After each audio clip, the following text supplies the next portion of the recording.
Баршаңызға сәлем, мен есімім Қарабатыр Дамир, 75 жылдық тарихы бар Ақтөбе құрылыс және бизнес колледжінің 3-ші курс студентімін.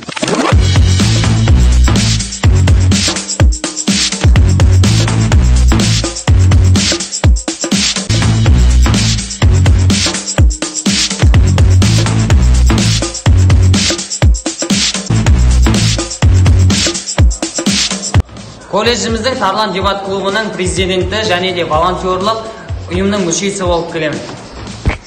Мен Ақтөбе облысының WorldSkills чемпионатының 1-ші орын иегерімін және де республикалық чемпионатқа жолдама алдым.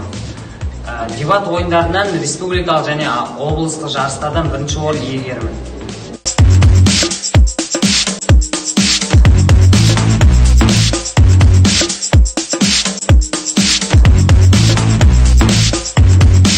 Құрылыс индустриясы экономиканың негізгі іргетасы. Кез келген елдің экономикалық күш-қуаты мен әлеуметтік тұрақтылығы құрылыс саласының дамуына тікелей байланысты. Мемлекет басшысының қолдауымен тәуелсіздік жылдары елімізде құрылыс саласын дамытуға барынша жағдай жасалды. Отандық құрылыс индустриясы қанат жайды.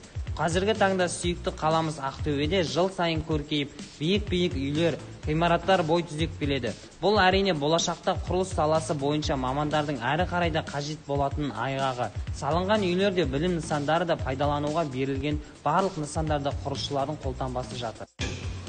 Жаңа Қазақстанның берік іргетасын қалайтын үздік студент мен